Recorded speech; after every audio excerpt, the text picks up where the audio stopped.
আপনার কি 1xbet promo code account দরকার? তাহলে হ্যাঁ, আপনি একদম সঠিক জায়গায় এসেছেন। আজকে দেখাবো প্রোমো কোড দিয়ে কিভাবে 1xbet অ্যাকাউন্ট খুলবেন। তো চলুন দেখিয়ে দিচ্ছি কিভাবে একটি সম্পূর্ণ ভেরিফাইড 1xbet অ্যাকাউন্ট খুলবেন। 1xbet অ্যাপ একটি অনলাইন ব্যাটিং অ্যাপ, যার মাধ্যমে আপনি বিভিন্ন ধরনের স্পোর্টসে ব্যাটিং করতে পারবেন। আরও আছে গেমস খেলে টাকা আয় করার সুযোগ। যাদের ফোনে এখনও 1xbet অ্যাপটি নেই, তারা যে কোনো ব্রাউজারে গিয়ে অ্যাপটি ডাউনলোড করে নেবেন। এখানে স্ক্রিনে দেখতে পাচ্ছেন লগ ইন এবং রেজিস্ট্রেশন নামে দুটি অপশন আছে। এখানে রেজিস্ট্রেশন অপশনে যাবেন, এরপর দেখতে পাচ্ছেন কিছু অপশন দেয়া রয়েছে। আপনি ইন ওয়ান ক্লিক অপশনটিতে চাপ দিবেন। এখানে কান্ট্রিতে বাংলাদেশ এবং কারেন্সিতে বাংলাদেশি টাকা বিডিটি সিলেক্ট করবেন। শুধুমাত্র প্রোমো কোডের জায়গায় আমাদের অফিসিয়াল প্রোমো কোড LAB55 বসাতে হবে। আমি আবারও বলছি, আমাদের অফিসিয়াল প্রোমো কোডটি হলো LAB55। মনে রাখবেন, আমাদের প্রোমো কোডটি বসালে আপনি পাবেন অসংখ্য বোনাস এবং যে কোনো সময় বিকাশ, নগদ, রকেটের মাধ্যমে ডিপোজিট এবং উইথড্র করতে পারবেন। প্রোমো কোডটি বসানো হয়ে গেলে নিচের খালি ঘরটিতে টিক চিহ্ন দিন, এরপর রেজিস্টার বাটনে ক্লিক করুন। রোবট ভেরিফিকেশন চাইলে তা সফলভাবে সম্পন্ন করবেন। দেখুন, আপনাকে একটি আইডি আর পাসওয়ার্ড দেওয়া হয়েছে। এই আইডি আর পাসওয়ার্ড অবশ্যই স্ক্রিনশট নেবেন বা কপি করে রাখবেন। তারপর নেক্সট বাটনে চাপ দিবেন।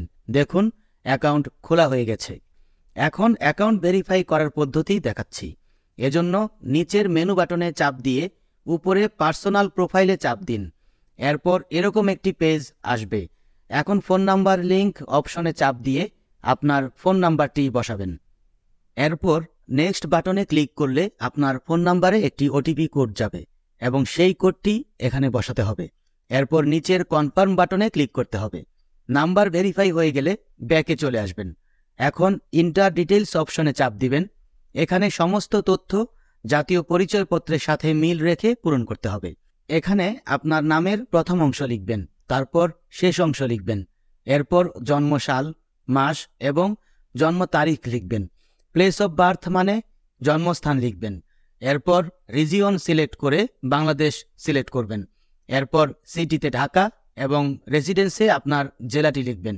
ডকুমেন্ট টাইপ সিলেক্ট করে ন্যাশনাল আইডি সিলেক্ট করবেন এবং সিরিজের ঘরে 1 লিখবেন।